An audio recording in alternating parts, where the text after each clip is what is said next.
Hey, what's going on there, youth pastors? Paul Turner here from the discipleproject.net, here with another video for you today. And today I want to do something different. I want to talk about an article I just saw on Relevant Magazine's website and kind of break it down, talking about this kind of new Christian archetype of the ex-youth group kid.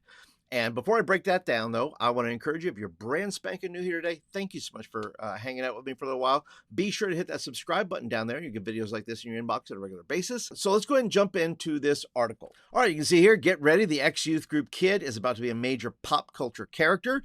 And I'll put a link to the article by Tyler Huckabee, by the way. I'll put it down there in the description down there. So let's take a look here. For many, many years, there was approximately 3 different Christian stereotypes that made it into mainstream pop culture discourse. There was one, we call the goody two-shoes, so named for Ned Flanders. This Christian dork usually had a small mind offset by a big heart.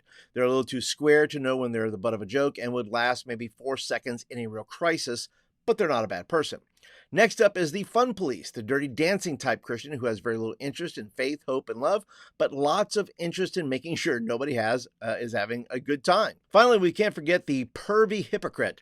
Think Frollo in Disney's Hunchback of Notre Dame, whose screeching indignation at the sins of others is clearly just a mask for the sorry state of their own souls. Now, I would say there is plenty of other examples we can look at, but I'd like to hear from you. Leave me a comment down below of who you think maybe best represents Christians in pop culture, and maybe who represents the worst type of Christian in pop culture. Go ahead and leave me a comment down below.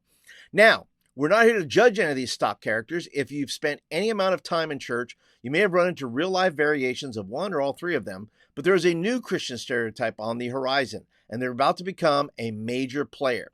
Call it ex-youth group kid, or maybe youth group dropout. Again, you've probably met some version of this person in real life, or maybe you are this person. Get ready to see them on the screen. The ex-youth group kid is usually young, pretty cool, and a little jaded. They don't necessarily go to the church anymore, but they're carrying a lot of baggage from whenever they did spend time in church. They're processing their feelings about God and also their experiences with God's people and the amount of daylight between those interactions.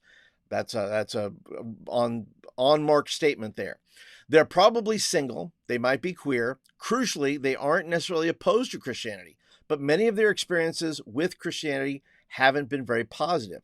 You can find lots of real versions of the ex-youth group kid in pop culture.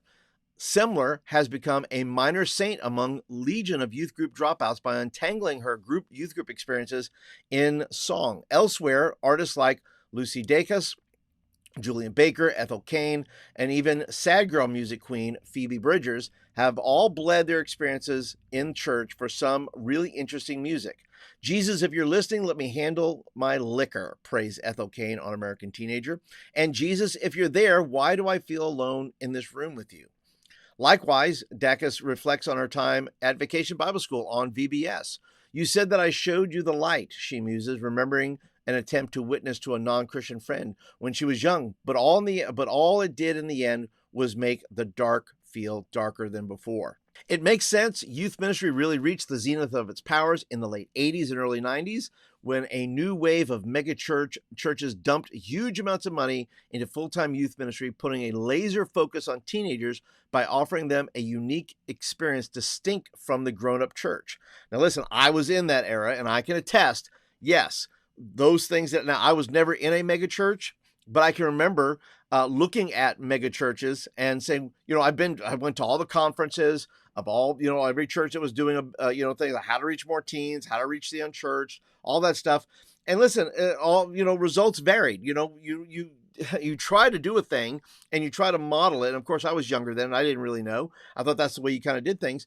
But eventually, I'd like to think that I caught on that I can't do it the way these bigger churches do it. I have to be more authentic to who we are as a community, to who we are in my demographics, to who we are as just a community of people. And eventually I like to think I kind of grew into that model of authenticity, but I was also duped into believing that I could emulate what I was seeing bigger churches doing. So clearly I probably have some ex-youth group kids running around that have various are in various stages of deconstruction, or or they don't go to church anymore. And if you're watching, if that's me, I'm sorry, by the way. All right, let's continue. By Gallup's most recent count, something like 40% of Americans regularly go to church, the lowest figure they've ever recorded, but still within the margin of error of half the country. That means there's a lot of people forged in those youth group fires out there who are ready to start processing their experiences in public. The blueprint is definitely there. Now it's time for the fictional characters, from Tom Holland's Spider-Man accusing Tobey Maguire's Peter 2 of dressing like a youth pastor in No Way Home, to Pete Holmes's deconstruction in HBO's Crashing, to Anne, her, and her ill-fated CD burning parties in Arrested Development. Hollywood can smell a demographic out there. That is true. And the ex-youth group kid is about to get its most prominent placement yet in HBO Max's upcoming comedy Church Girls. That show is being written by Meg Stalter, the Hacks breakout, who will also star as a 20-year-old Christian closeted lesbian as she wrestles with her sexuality and faith in God while entering adulthood in suburban Ohio. The show is largely based on Stalter's own experiences as a bisexual woman growing up in church. I believe in God, I just don't go to church, Stalter told iNews, which is about as ex-youth group kid energy as you're likely to find. And if you find yourself judging her for not going to church, well, maybe churchgoers will explore some of the understandable reasons a woman in her position might feel like church isn't really for her. We'll see. At this point, probably worth noting that most of these examples are women. There are a few reasons why this might be. The past few years of reckoning with the Southern Baptist Convention's dreadful mishandling of sex abuse claims in its denomination is a reminder of the disproportionate number of women who had bad experiences growing up in church. In short, the ex-youth group kid pool might just lean towards women in general. It'll be interesting to see how far this trend goes. There's clearly a lot of people out there whose experiences with youth group would be interested in seeing their experiences reflected back to them on screen, but church is deeply personal. Ask 10 people how they feel about church, you'll probably get 10 different answers. That can make nuanced exploration tough, especially since Christians have historically gotten loudly angry when a fictional depiction of church is less than flattering.